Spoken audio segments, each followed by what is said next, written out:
Happy Sabbath, everybody. Today is June 22, 2024. We haven't uploaded a video for several weeks. We were on a little vacation. Anyway, we're back and we're going to continue doing about biblical foods. Well, this time is actually the study is about true fasting. Right? I actually chose true fasting because that's a spirit of prophecy, a term for the type of fasting that we need to do now. All right? So if we're going to study about fasting, all right, who are we going to study first in the Bible about fasting? All right, I'm giving who should we study first in the Bible who fasted? Jesus. I would say that's the first, that will be the first, that's the first response that we'll get, right? Mm-hmm. Talk about Jesus. But who was the first one in the Bible that fasted?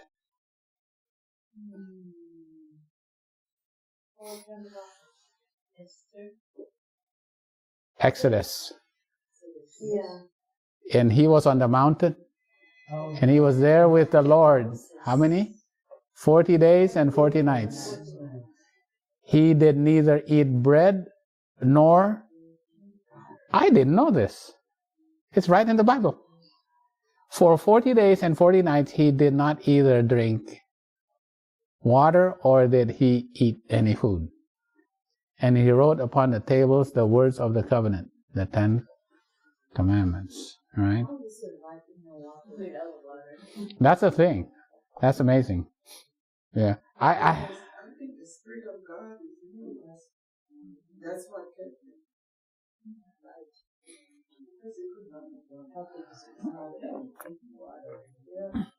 And I think there's another thing too. He actually was very healthy, obviously, but then his what do you call that? The vital force. Ellen White talks about the vital force. If Adam did not have a significantly high vital force, we would all be dead already. 6,000 years later. Because the vital force continues going down.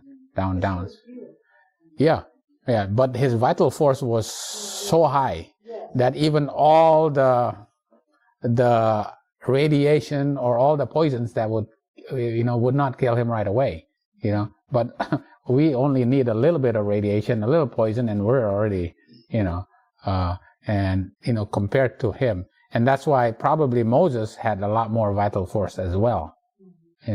I'm just Those people, remember, that's why they live up to almost 1,000 years. Back then. Yeah. But for us, it was 120. Now, what are we? Reach 4 and 10. Yeah. It's beyond that, you suffer. Basically, Moses is lives twice as long as us, right? Mm-hmm. So his vital force was, and even when he died, how did he die? He walked to his grave. He walked up a mountain, and then he said, okay, I'm going to die now. Yeah, that's amazing how strong he was, And how old was he when he got the 10 Commandments? He was 80. In other words, he was 2/3 of his life. If our lifespan is what? 80 years? 70 or 80, right? 2/3 of it would be, we would have been, 50? Yeah. 45 or 50, something like that. Yeah. So he was relatively young at 80, compared to what he would have, when he died, compared to us. So he was still strong, even at 80, right? Anyway, in the Bible, he was the one that was mentioned. He did not eat or drink for 40 days. That's pretty amazing. And it's, in Deuteronomy 9:9, and he actually said, I neither did eat bread nor drink water when the covenant was given to him, right? On that mountain. right? Probably because it was something you can recall. Yeah. But the thing is that the thing about it that is, then his fast was almost like a miracle, Yeah. right? It was Jesus. Well, the thing about it is, was Jesus' fast a miracle?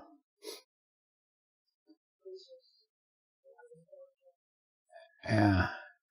Then Jesus was led up by the Spirit into the wilderness to be tempted of the devil. So then, now here we go to it, Jesus. And he had fasted. Now the thing about it is it written in the Bible that he neither ate or drank? He just said Fasted. We know he did not eat any food, right? Why didn't it not include water? My question is, why did it not include water? Well, that's the other thing. Where would he get water? But the thing about it, why was it not actually? Why did he actually go to the desert anyway?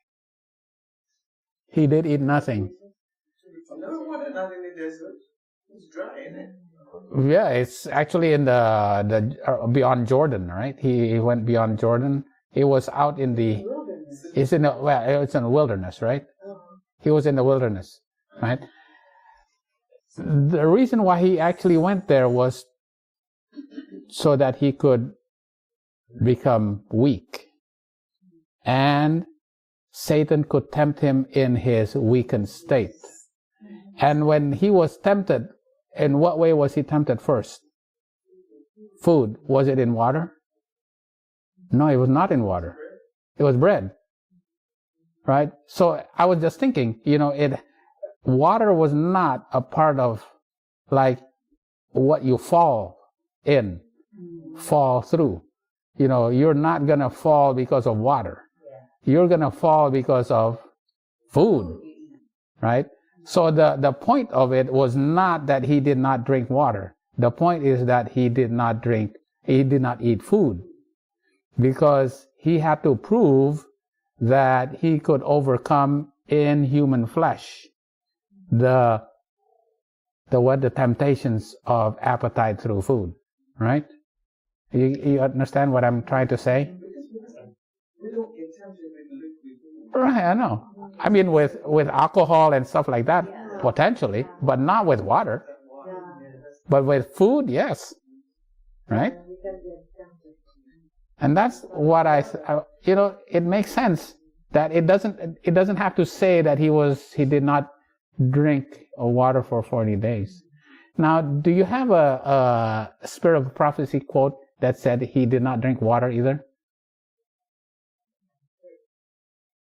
What is your understanding of how he fasted there? What did he fast of water also? As far as you remember. Do you remember? It's only of food, right? Yeah, it was food. But amazing thing for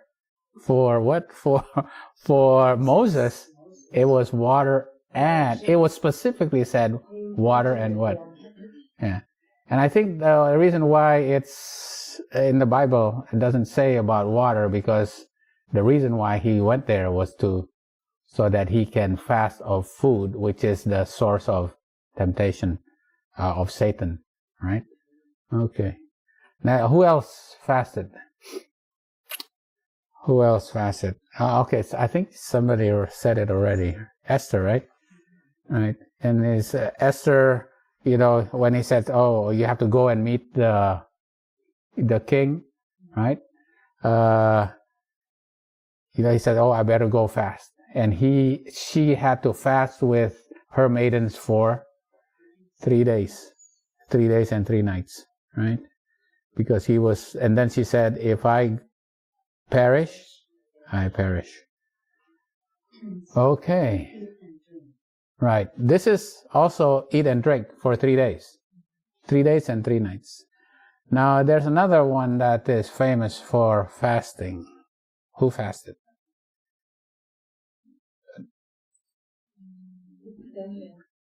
Jonah, actually. I was just looking. Jonah. Right. In the fish belly. Right?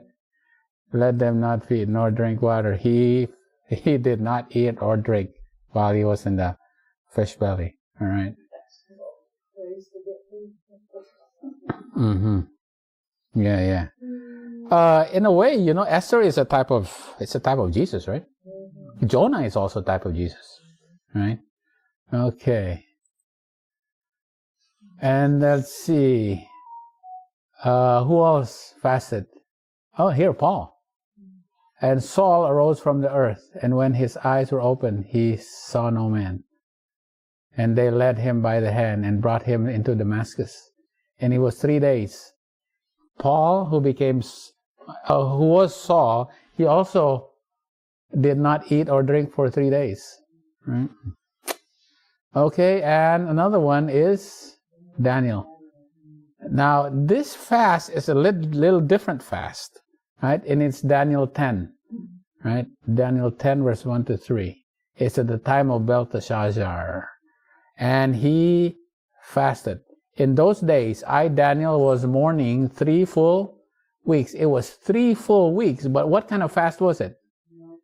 I ate no pleasant bread, neither came flesh nor wine in my mouth. Neither did I anoint myself at all, till 3 whole weeks were fulfilled. All right. Now, what kind of fast is this?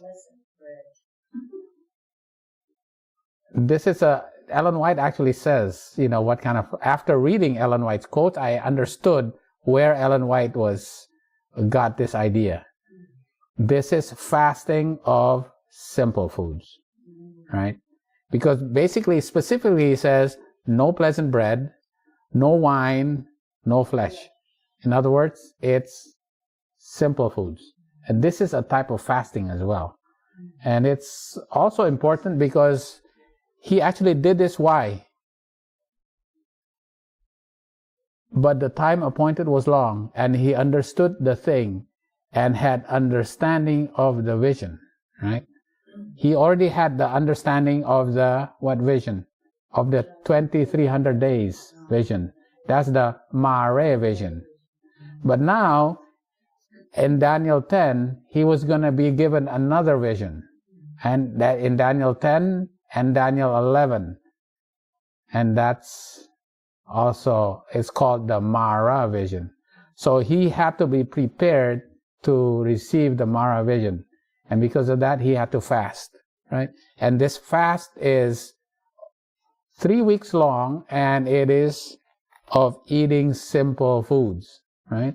So that's also a type of fast. In other words, there's different kind of fast. If you eat nothing and drink nothing for 40 days, that's what kind of fast is that?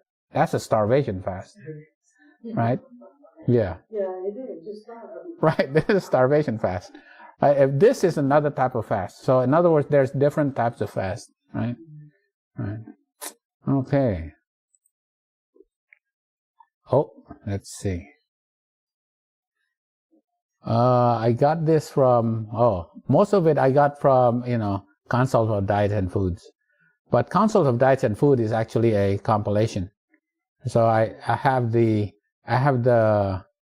original source, right? Right, just to make sure. For certain things, fasting and prayer are recommended and appropriate. In the hand of God, they are a means of. So why do you want to fast? Why do we want to fast? It's a means of cleansing the heart and promoting a receptive frame of mind. That's why Daniel fasted, right? So that he can receive something that's very difficult, which is Daniel 11. Daniel 11 is difficult, right? Boy, that is that's something that's really tough. And to understand that, you have to cleanse the heart and promote a receptive frame of mind. And that's why you have to pray and fast. Now, here's another thing. The true fasting, right? There's another quote that I did not put up here, is that Ellen White said there's no reason for us to do a 40-day and 40-night fasting, right? Jesus already did it. There's no reason for us to do anything like that. For one thing, we're weak. I don't think any of us will really, yeah. Right, unless we're really, very strong. A lot of vital force left in you, that's just going to be really tough. You could probably die, right, because of that. But then she actually said, the true fasting, so what kind of fasting is that? With which should be recommended to all, right, is abstinence from every stimulating kind of food and the proper use of wholesome, simple food which God has provided in abundance. So what kind of food, what kind of fast is that? That's the Daniel diet. That's the Daniel fast, right?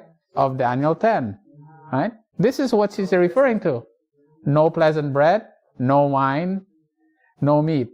Is wine and meat stimulating? That's what she's talking about, right? It's the stimulating kind of food, right? You have to abstain. It has to be the wholesome, simple food, which God has provided in abundance.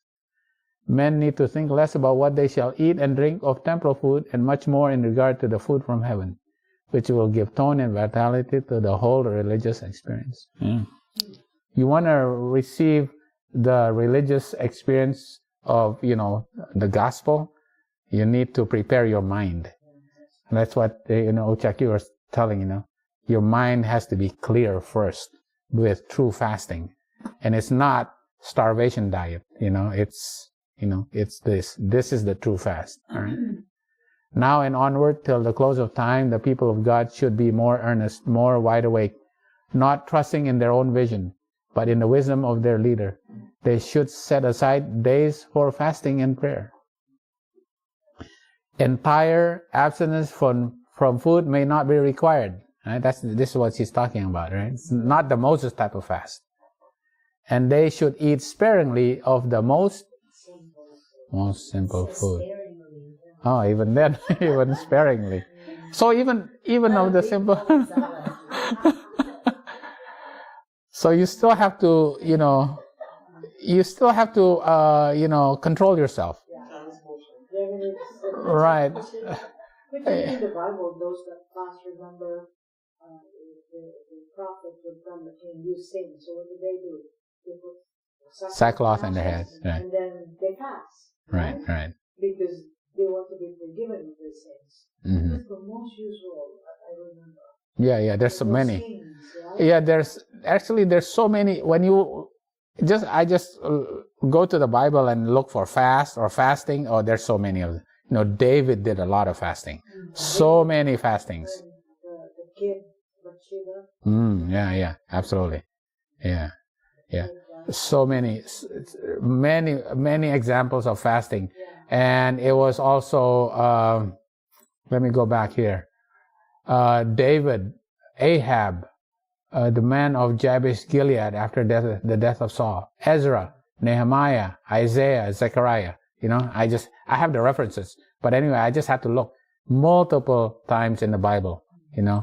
People fasted. All right, and this is what Ellen White says: the type of fasting that we need to do. Right? Yeah, and it's basically you have to deny yourself. That's why you have to eat sparingly, even of the right, even of the simple food. Right? Even simple food is already fasting. But even then, you still have to. You have to deny yourself. Yeah. Okay. All right. Oh, here we go. This is in 1903. She wrote this in 1903. In most cases, 2 meals a day are preferable to 3. We know this, right? Yeah. Supper, when taken at an early hour, interferes with the digestion of the previous meal. When taken later, it is not itself digested before bedtime. Thus, the stomach fails of securing proper rest. The sleep is disturbed. The brain and nerves are wearied. This is amazing. She basically is teaching intermittent fasting, right? The appetite for breakfast is impaired. The whole system is unrefreshed and is unready for the day's duties. It's pretty amazing. In 1903, she wrote this. Many people enjoy better health while eating 2 meals a day than 3. Others, under their existing circumstances, may require something to eat at supper time, but this meal should be very light. Let no one think himself a criterion for all, that everyone must do exactly as he does. In other words, this is not a testing, All right. You cannot be tested on this. If it fits you, then it's probably better for you, right? It's not like You cannot force it. individual maybe the You cannot force it on anybody else, right? People have different schedules. Hard labor. Yeah, hard labor. You can't be, Construction workers, they need it. Yeah. Never cheat the stomach out of that which health demands, and never abuse it by place upon it a load which it should not bear. Cultivate self-control, restrain appetite. So that's the thing. You have to always cultivate self-control and keep it under the control of reason. Right? Not only just by faith. You have to exactly know why you're doing it. Right? And this is why we're doing it. It's just like, okay, eat 2 times a day. Why? I don't know. It's just, you really have to know why. Right? Do not feel it necessary to load down your table with unhealthful food when you have visitors. The health of your family and influence upon your children should be considered, as well as the habits and tastes of your guests. Right?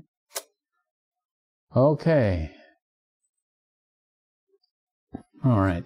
The course of Brother H has not been what it should have been.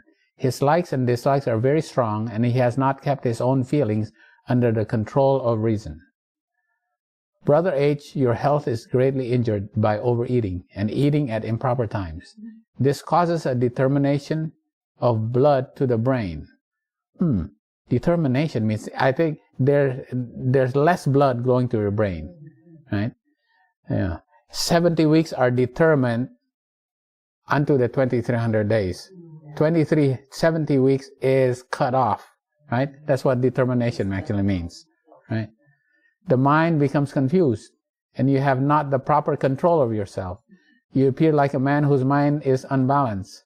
You make strong moves, are easily irritated. Right? So if you're not eating properly, you're eating at wrong times, you're eating more at night, you become unbalanced, you make strong moves, and easily irritated. View things in an exaggerated and perverted light. Right? Plenty of exercise. Now she actually says exercise is also necessary. Right? And and an abstinence diet are essential to your health. You should not eat more than 2 meals a day. If you feel that you must eat at night, take a drink of cold water, and in the morning you will feel much better of not having eaten. I eat only 2 meals a day, but I do not think that the number of meals should be made a test. There you go. I think this is important. I think because people make it a religion. If you don't eat, if you eat more than twice a day, you're not going to heaven.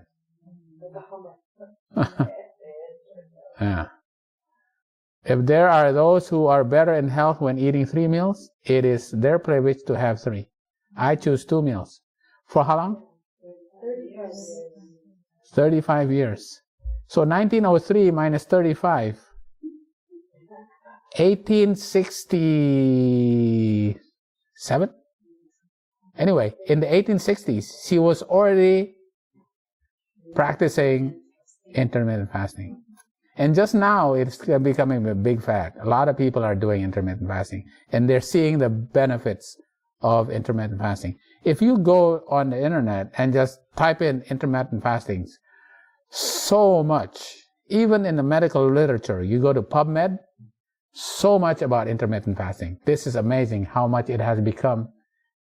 And Ellen White, in 1860 something, was already practicing it and promoting it. Right? This is incredible. All right. All right. 2 classes. I just put this here just when she actually says, it's not good that you, make it a test, right? 2 classes have been presented before me. First, those who are not living up to the light which God has given them. Secondly, those who are too rigid in carrying out their one-sided ideas of reform and enforcing them on others. When they take a position, they stand to it stubbornly and carry nearly everything over the mark. Wow. The first class adopted the reform because someone else did it. There you go. They did not know why they do it. It's just because somebody told them. They did not obtain a clear understanding of its principles for themselves. Many of those who profess the truth have received it because someone else did, and for their life they could not give the reason of their faith. Why is it that you are doing it? Well, I don't know. I mean, I'm just doing it by faith. And she says, that's not good either. That's not enough, right? This is why they are so unstable. They're going to be rocked. When they're tested and they say, why do you do it? They're unstable. Instead of weighing their motives in the light of eternity, instead of obtaining a practical knowledge of the principles underlying all their actions, instead of digging down to the bottom and building upon a right foundation for themselves, they are walking in the light of another's torch, and they will surely fail. The other class take wrong views of the reform. They adopt too meager a diet. They subsist upon a poor quality of food, prepared without reference to the nourishment of the system. It is important that food be prepared with care, so that the appetite, when not perverted, can relish on it. All right? So, now we are going to go into the principles, the practical knowledge of fasting. All right? All right, so I'm just going to go through this. And this is why there's been a lot of things written about intermittent fasting and fasting in general. Right? Now, intermittent fasting is that there's multiple types of fasting. There's intermittent fasting. There's continuous energy restriction. That's reducing all your calories. There's multiple different ways, right? So what they found is that intermittent fasting may have beneficial effects on a range of health outcomes with those who are overweight or obese, compared to the CER is continuous energy restriction. Continuous energy restriction is basically you just eat like 500 calories a day or something like that and do it all the time, right? Or no intervention diet.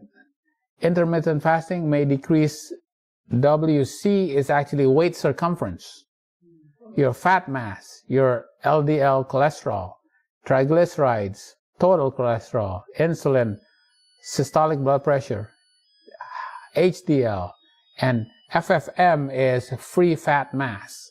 So fasting will reduce all that physical. There's physical benefits that can be measured, right? It is worth noting that the blood pressure lowering effect of intermittent fasting appears to be weaker than of continuous. Yeah. Anyway, there's physical effects that you can measure for sure, and it's very beneficial, right? Okay. Now they are starting to do comparison between the types of fasts. They compared like 24 different studies, right? And ranked ADF. ADF is alternate day fasting. So you fast on one day, and then you eat regular the next day. Alternate day. So they said alternate day fasting is most effective, followed by continuous energy reduction. And TRE is time restricted feeding. What's time restricted feeding? Basically, you fast between 8 at night until 6 at night until 8 in the morning, right? So that's basically intermittent fasting, right? Okay, that's time restricted. I don't know why they say E, time restricted, but it says time restricted feeding, right? Yeah, maybe eating, time restricted eating, right? Yeah. So anyway, the conclusions is that intermittent fasting is comparable to continuous energy reduction, right? For weight loss, right? ADF is highest effectiveness for weight loss. It's good for weight loss. It's good for metabolic syndrome, which is your cholesterol, right? But there's so many studies, and you're gonna get confused. So luckily we have Michael Greger, who actually had, Like him. oh boy, this guy is so, he actually has compiled all those studies, put it together, and now he's kind of made a conclusion, and he's compared it one by one, and he made a kind of like, boy, He wrote 3 books, right? oh, multiple books. I think 12 or 14 books already, right? What's funny is how he turned into a vegan diet. He was pouring stuff in the cows and everything. He was inspecting and he saw the condition of the cows. He said, Yeah. he's from Toronto. Is he from Toronto? No, I think he lives in I think Washington D.C. or something like that. Washington D.C., right? Yeah. See, 1 out of 7 of Americans are actually doing some sort of fasting. Right? A lot of people are doing fasting, right? You know, I have difficulty reading this. Right?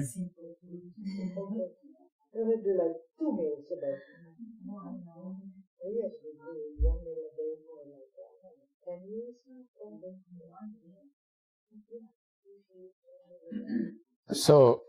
So here it goes. How does fasting work? When we run out of glycogen is how glucose is stored in the liver, right? It's liver. So first thing we do is we burn that glycogen. We burn the glucose stores. And after that, when we run out of that, then we start burning the fat and eventually protein. We don't want to burn the protein because then we'll lose muscle mass, right? Yeah. But then you reach our age, well, you know, your muscle mass is going to go down anyway. So that's why they said that you have to also exercise to make sure you maintain. Yeah, you have to also exercise. You can't just fast and think that it's all beneficial. You also have to maintain, especially at our age, we're going to lose muscle mass, right? Yeah, because we don't want to lose that. You know, it's good to lose our fat mass, that's for sure. Yeah. Here's the caution, right? Okay, before, fasting longer than 24 hours, particularly 3 or more days, should only be done under supervision of a physician, and preferably in a live-in clinic. You know, Moses, 40 days and 40 nights, wow. One time that they did like water fasting, there was one that was very popular. Water fasting. Yeah, now it says, prolonged water-only fasting is no longer recommended as a clinical treatment option for obesity due to the associated risks of complications. That's me using Ozempic. Something like that, yeah. Maybe not Ozempic, maybe Wegovy or not, something like that. Yeah. So you better stop. You better stop that. Yeah. We're going to have to do that, as part of another study. But, essentially that's fasting. Using that. It is fasting, right? Yeah. Anyone with negligible food intake for more than 5 days may be at risk of developing refeeding, which can result from resuming a regular diet too quickly. Suddenly I think it's the electrolytes suddenly rush back in, and they could develop, I think, some arrhythmias or something like that. It's refeeding, what is really dangerous, right?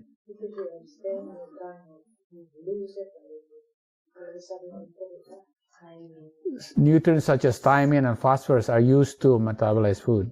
If too much food is taken before these nutrients can be replenished, demand may exceed supply, and whatever residual stores you still carry can be driven down even further, with potential fatal consequences when, low phosphorus and, these things.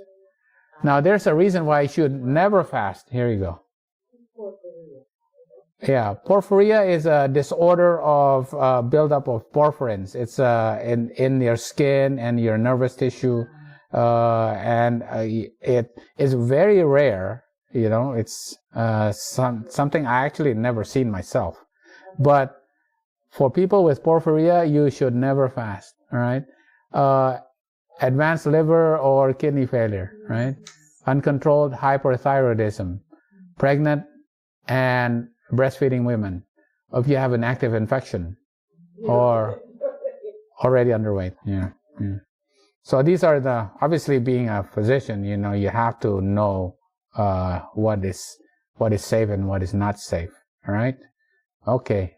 That being put out of the way, let's see the different type of fast. Wow, there's a lot here. Okay. So there's calorie restriction, right? Basically, you just reduce your calories, right? And it actually is effective.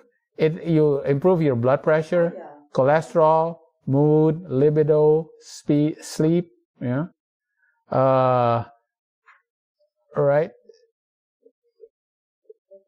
But can result in loss of lean body mass. The problem is that you can lose a lot of lean body mass, right? Yeah. But resistant training 3 times a week can prevent 90% of the loss. That's why you have to do resistant training. You have to weights. You have to do weights. When you do this type of, it's actually quite effective. In reducing the physical things that you want to. Yeah, I really I can't make it any bigger than this, right? Unfortunately, otherwise I'll lose it. Right. Now this is another way. Not eating at all or severely limiting intake. Now this is the starvation fasting, basically, right? For a day or a week or a month, right? Hunger may start to dissipate within 36 hours. So initially you are very hungry, but after 36 hours, then you lose that hunger. Yeah, I think that's what happened with the 40 days, 40 nights. Yeah. After the 3rd week of fasting, fat loss starts and to be overtaken by the loss of lean body mass. Oh, that's not good. Yeah. In a few days, many report feeling, clear, elated, and alert, right? After a few days. So in the beginning, you're feeling really tired. You're feeling really hungry. But after 3 days, then you started actually having an improvement of your mood, right? We will be becoming more alert. This may be in part due to the significant rise in endorphins. Yeah, because your body is already eating your... But now you're under stress. Actually, you make endorphins. You actually feel good after you have gone 3 days of fasting, right? All right. Fasting, there's a lot of disadvantages of this severe fasting. Now there's alternate day fasting, right? Of 1 day and 1 day off, 1 day on. 1 day off, 1 day on. Okay. Right. Yeah. It's actually advantageous also, but the longest trial of alternate day fasting found that it may be less sustainable. The more traditional approaches. The thing about it's what happens that then people tend to overeat on their days on. Yeah. For the day that you haven't eaten. And there's another way, 5 and 2. So you eat normally for 5 and then you fast for 2. Right? There's another way. I mean, we can read all of this, but anyway, yeah. There's also fasting.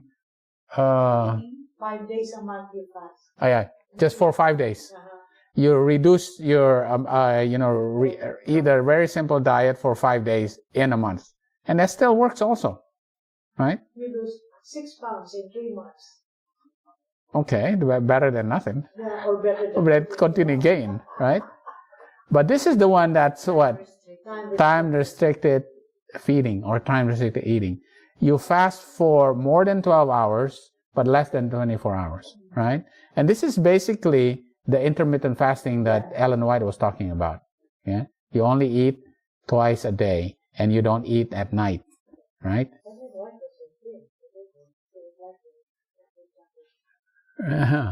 See,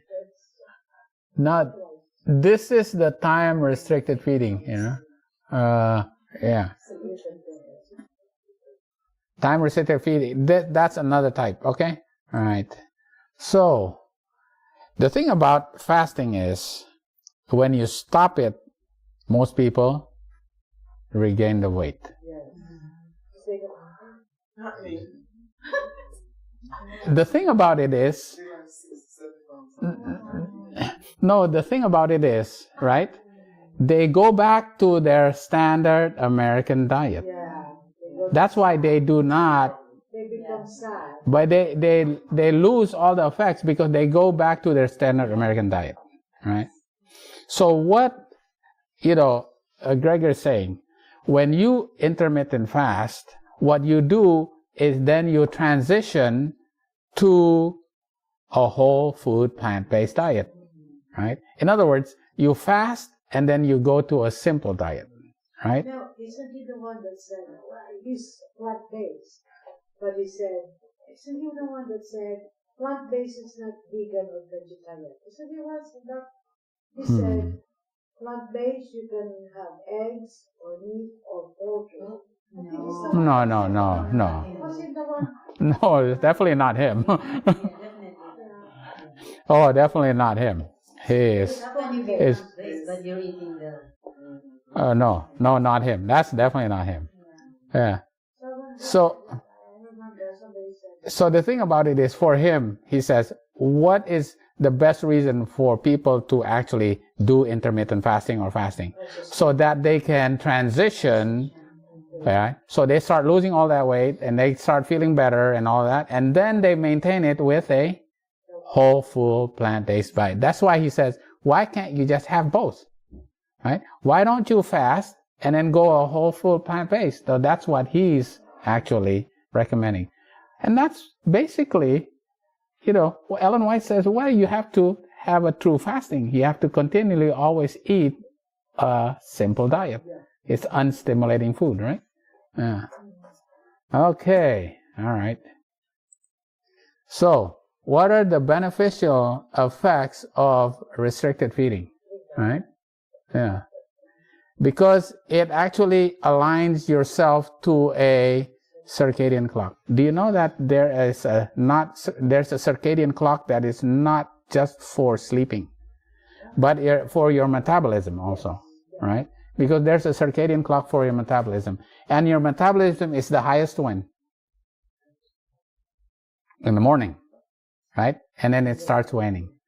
And this is the issue of people who work at night. Because what do? Yeah, and they eat at night. And that's when their metabolism is low, and that's when they eat. And when their metabolism is high, they're actually sleeping, right? So what happens to people who work the night shift? They tend to gain weight. They tend to have high blood pressure.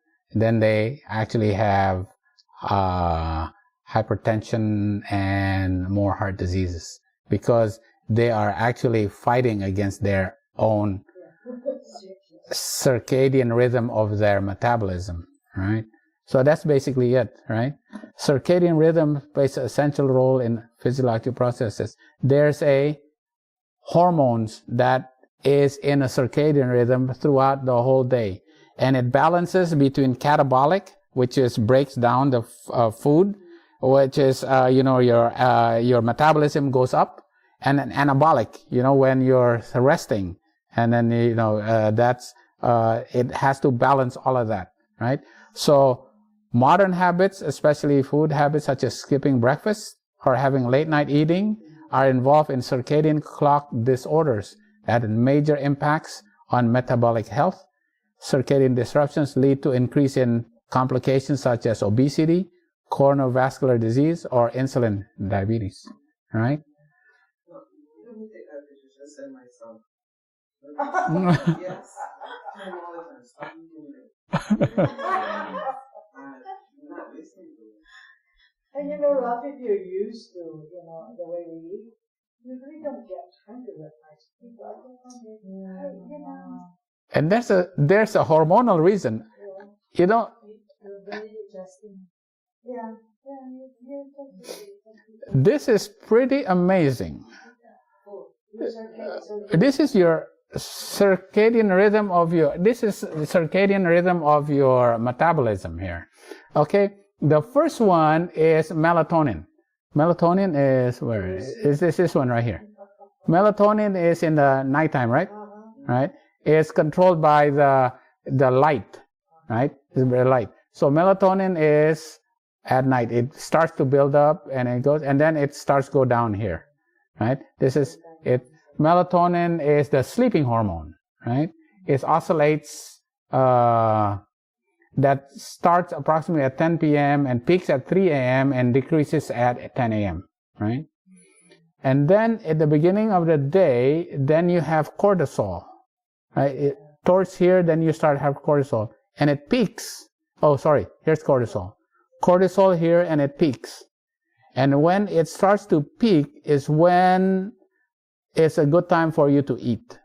So the good time to eat is around 8 in the morning, because that's when cortisol comes in, you know. And there's another hormone called ghrelin. It pulses around the time that it's around the time for you to eat. So cortisol, you know, when it starts peaking here, and melatonin, when it starts going down, is when the good time when you start to eat. This is when your metabolism starts going up, right? This is when your metabolism going up. And then here, I'm reading this because, you know, I'm just learning this, you know. I'm sorry I'm stumbling here because, you know, I'm actually learning it just with you guys as well. And there's adiponectin, right? Adiponectin is important regulator of glucose and lipid metabolism. So you metabolize the food that you eat here, right, by adiponectin, right? Okay. And then insulin starts coming here, right? Insulin is needed because, right? But the thing about what happens when you have insulin, what happens? Glucose is now enters into your cells. Fat is now being stored, right? So you need to eat. You know, when it starts picking up, you can't be eating anymore, because for insulin is now actually when insulin peaks, that's when you have to stop eating, right? So that's when insulin peaks, right? Okay. Yeah. So it is suggested based on this cycle. And then another thing is leptin. Leptin actually causes satiety. So you don't have to eat because leptin is there and it makes you feel like you're still full, right? Leptin is right here. So this rhythm, it just keeps going over and over. So when you look at this, the best time to eat is actually between 8 a.m. and 6 p.m. The best time to eat, because your metabolism is high.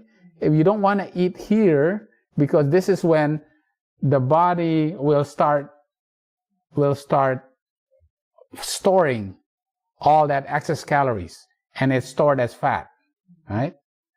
The best time to eat is between 8 in the morning and 6 p.m. That means how long are you fasting? 14 hours.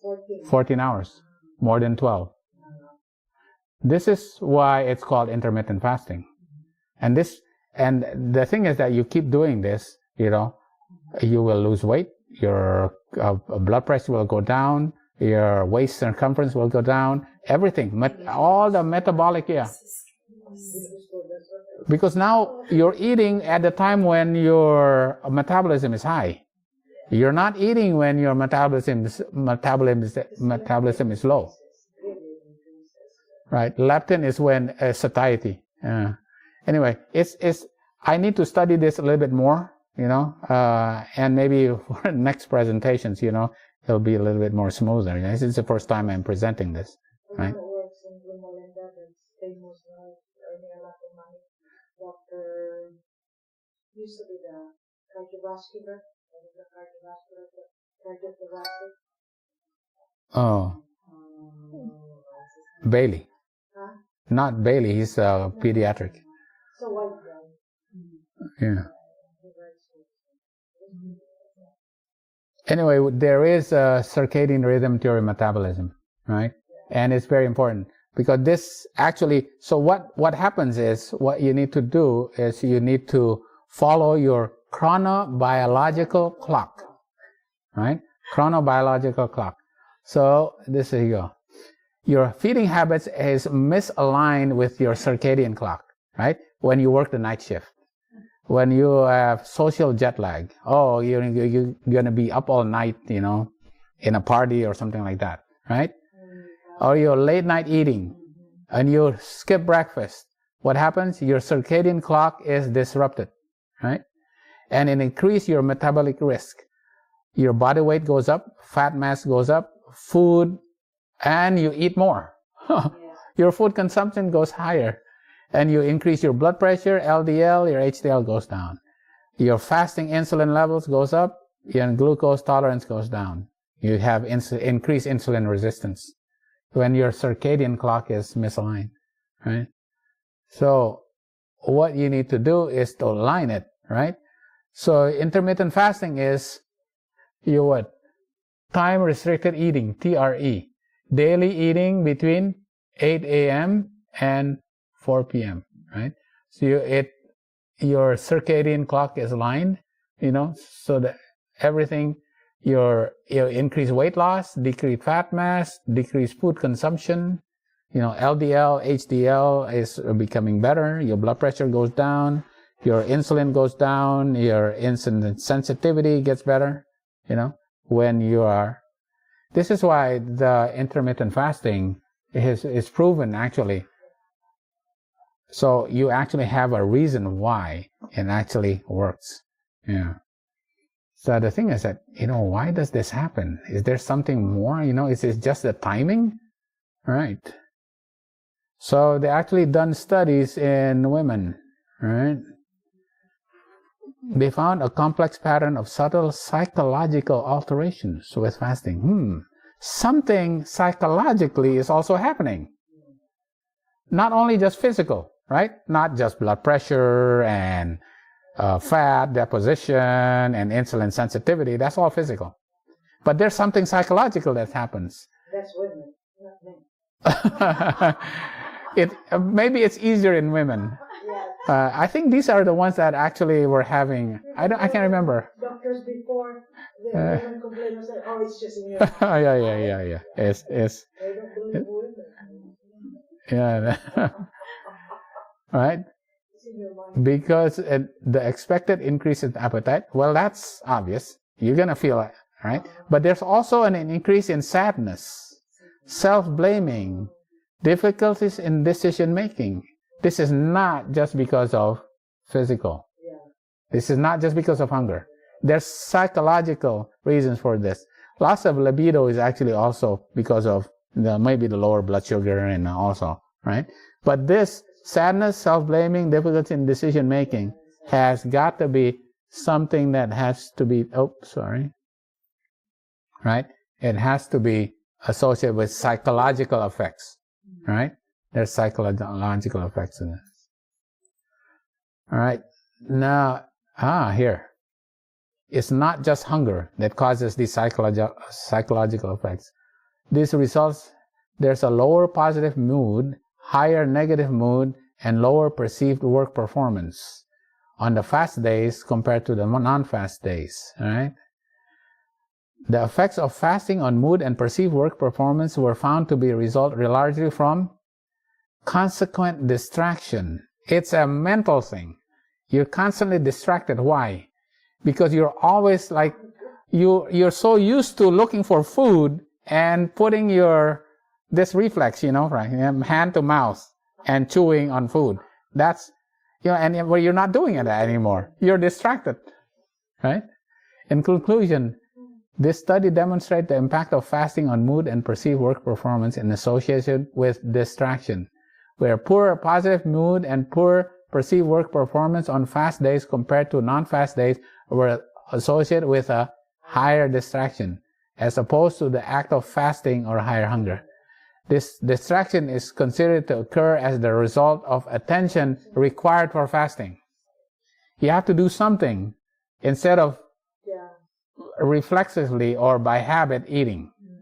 So that having to do something is actually making you sad, making you moody, making you, you don't perform very well at work, and it's psychological, right? Okay, yes, not in women too, right? Yeah. But what happens after all that? After all of that, in about 36 hours, they experience an increased sense of achievement, pride, and control. After that, there's the psychology. What? Why? Is it all mental? Yeah. Yeah. It's psychological too, obviously. Psychological and physiological. Yeah, there's actually physiological. Obviously, there's psychological to it, right? But there's got to be some physiological reason for this, right? Okay, right? And they did this right. All right, so what they found are the fasting-induced mood enhancement was reflected by decreased anxiety, depression, fatigue, and improved vigor, right? They are less anxious, right? Less depressed, less fatigue, and they have improved vigor. Right? In addition to all these good things that happen to their LDL, triglycerides, and all this, right? Sleep quality, right? Okay, let me find this. All right.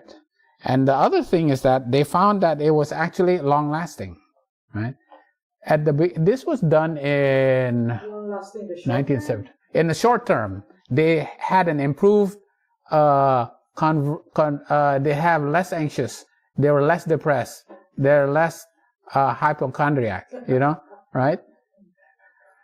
And at discharge, at the time of testing, they were less depressed 80% of the time. 90%. Right?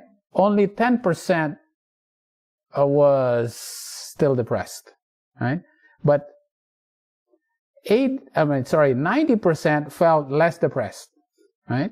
But what about in 4 and 1, long term, average 4 months later, even up to 6 to 9 years later, even after the fast has finished, 4 months before, they still had 87% less depression. Even though this did not have a control group, and this was self-reported. Yeah, it is probably not as high, as, this is not the best study for this, but still there is a definite, improvement in depression. Yeah, it is sustained. Whether it's actually this long, this is not the best study for this, right? But there is some evidence that this is sustained. Right. Short time of fasting, or they continued the fasting? No, they stopped the fasting, and 4 months later, they still had the effect of less depression, right? Right, less anxiousness, right? And it lasted. Okay. All right. So what was the reason for this? And this is in 2002, right? They think it has something to do with serotonin. What is serotonin? It's the happy hormone. You increase your story. And there's another thing. It's called the brain-derived neurotrophic factor. Right? And as well as endogenous opioids. There's certain opioids, the natural opioids in your body that's almost like morphine. That makes you feel a lot better. But there's also this BDNF, brain-derived neurotrophic factor, that improves your mood and gives you a state of euphoria. You almost feel like, wow, you have a little high after being on a fast. All right. Okay, there's the neurobiology of this. So they said, what happens? Obviously there's serotonin. Another mechanism is endogenous endorphins. But then there's this other thing called BDNF, brain-derived neurotrophic factor, that is involved in the regulation of serotonin metabolism, synaptic plasticity. Your synapses becomes more flexible to stresses, right? It's more plastic, it's more flexible. You have improved cognitive function, and increasing the brain's ability to resist aging. BDNF, right? So fasting actually, there's this factor. Yeah, it actually improves. Yeah. That's why Daniel needed to fast to be able to understand Daniel 11. Right? Okay. Yeah.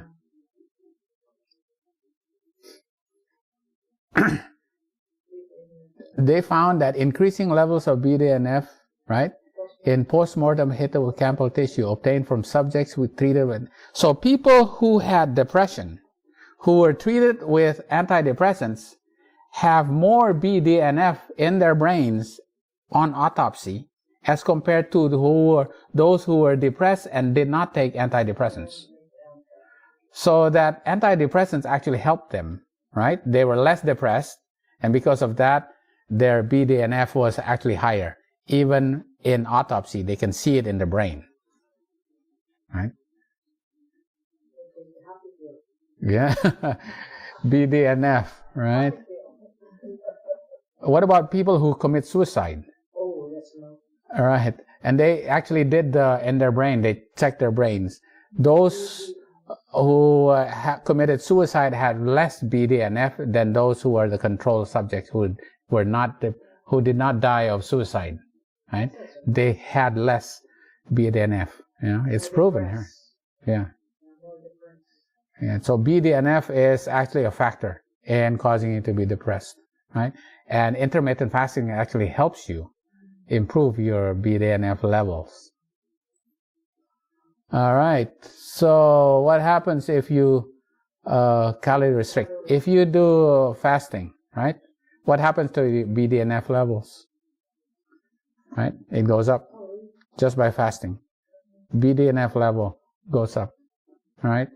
An increase in baseline, all right? What also improves your BDNF levels? Endurance training, like the athletes. Huh? Athletes. So exercise is very important also, right? Exercise also improves your BDNF. So not only fasting, but you also have to exercise. Also, exercise and weight training also improves your body mass, right? You won't make sure you don't lose too much protein mass. I mean, muscle mass, right? But as a matter of fact, exercise increases your BDNF, increases your mood. Do you feel better after exercise? Oh, for sure. I definitely feel a lot better. My mood feels better. I just feel, I'm physically tired, but, my attitude feels a lot better. It's not just psychological. It's also, there's a physiological reason for that, right? It has something to do, obviously, serotonin and BDNF, brain-derived neurotrophic factor, right? Okay. What else can improve your BDNF level? Polyphenols. Where do you get polyphenols? And flavonoids? No. In your food, anthocyanin, flavonoids, berries, right? Berries, citrus fruits, legumes, wine, which is actually grapes, right? Yeah, for us, it was grapes. And cocoa, chocolate. You know why chocolate is addicting to? There's another reason why. It actually, it makes you feel good afterwards. Not only does it taste good, but it makes you feel good. People get a little addicted to chocolate. Yeah, right? Yeah.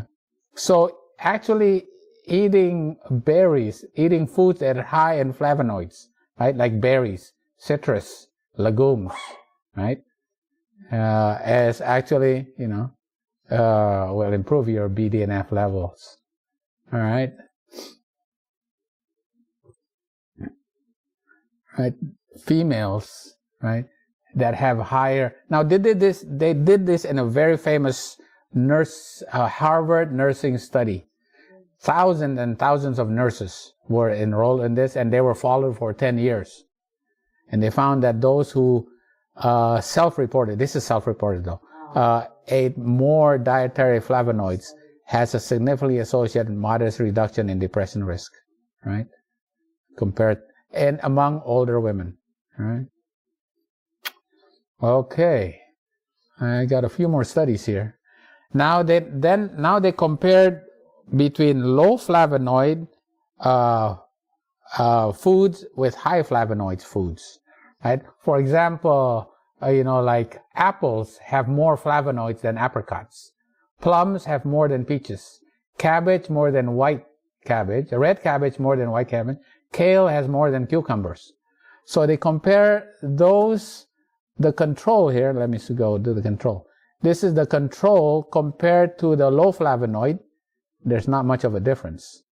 But those who ate a lot of high flavonoid foods, like eating more apples than apricots, or red cabbage or kale compared to cucumbers, have a lot more of a higher level, right, of BDNF, right? Okay, and you can see it here too. Those who eat more flavonoids. So the type of foods that you eat also important. You can't just, if you wanna choose foods that are higher, right? I only have a couple more slides, right?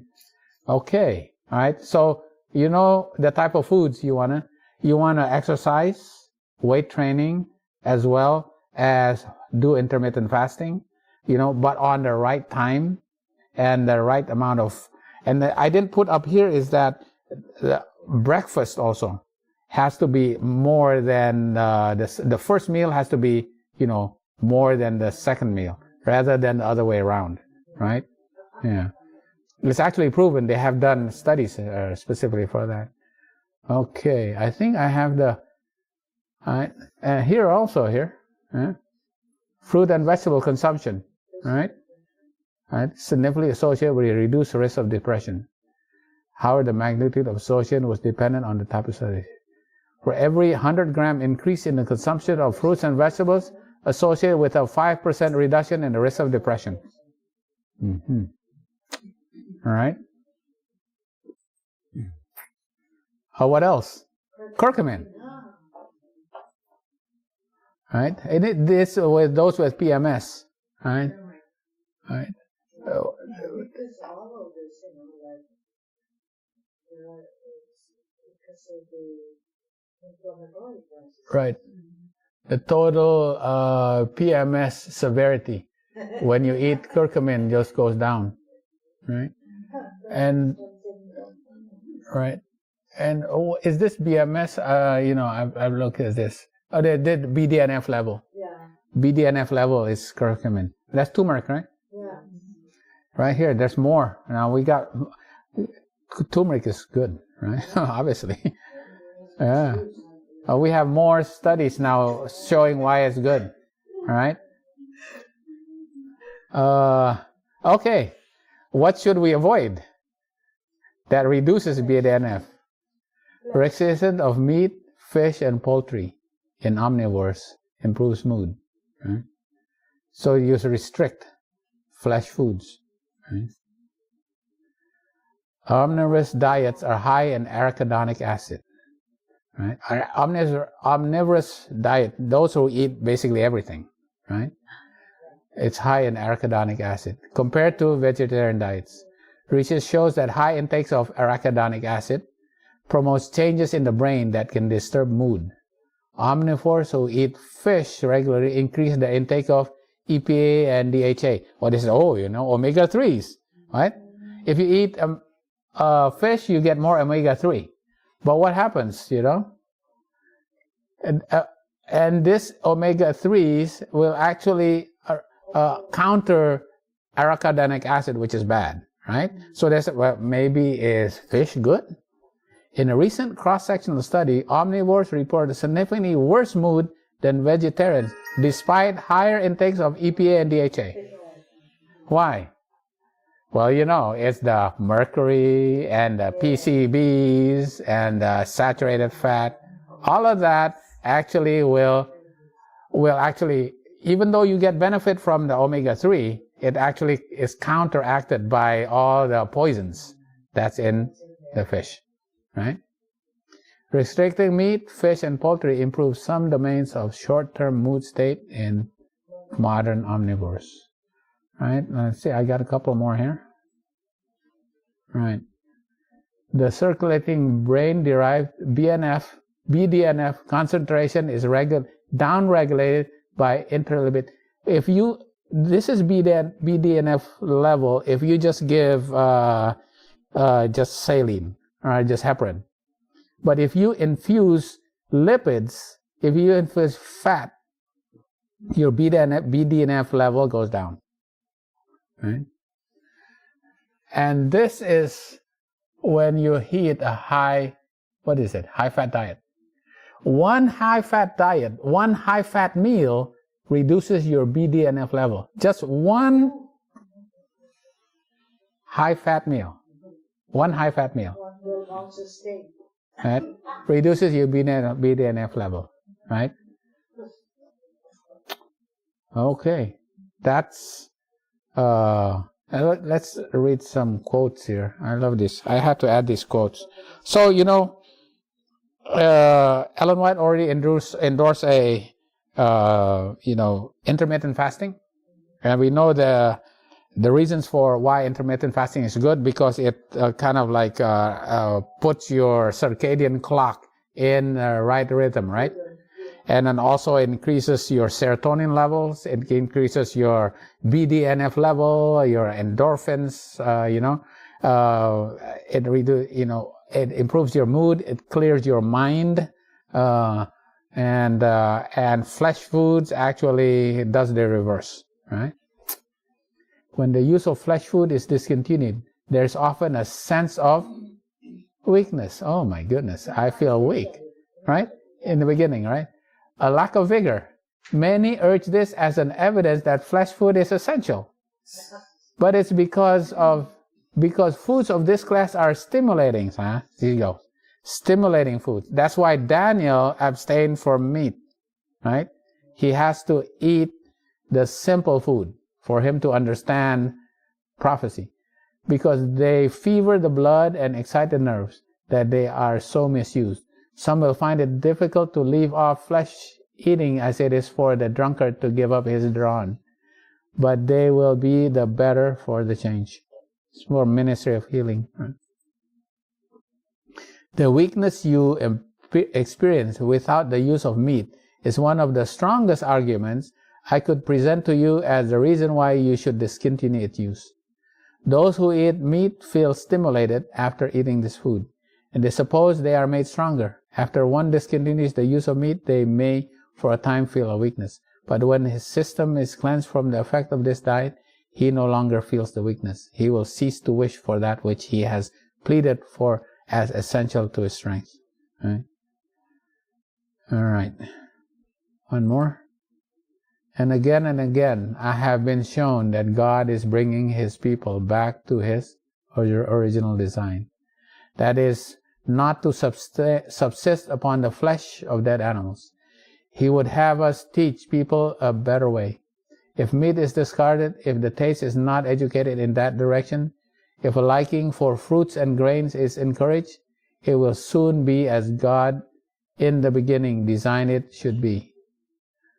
Wow, this last word, no meat will be used by his people. Ooh, that's tough. I don't know how much plainer that could be. But it's just so sad that our own brethren in our own church, they just are so very food. Because Lack of BDNF.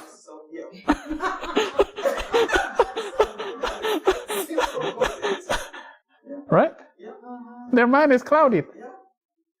Their mind is clouded. They can't see the difference between right and wrong. I'm going to compile some of this stuff here. I'm going to send it right out. We have a group chat. Put it down. I'm going to send it right out. I'll keep it in what it is. This is it. No meat will be used by his people. Can you imagine that? How much plainer can that be? And now, you can believe that by faith, but you also have to understand the practical reason for why that is true, right? Yeah, she actually said that. You actually have to be able to defend that. You can't just say, oh, what are you, just a follower of Ellen G. White? No. You have to have a reason behind it. Hey, you can talk about BDNF now.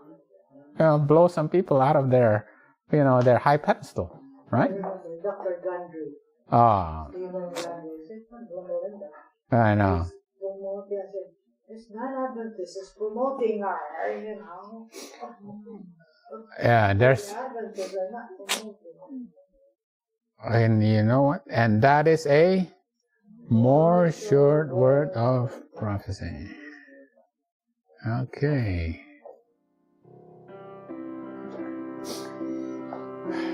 Anyway, how, I think you've learned something new. Boy, I have to keep adding to the what here, right? I think this is important.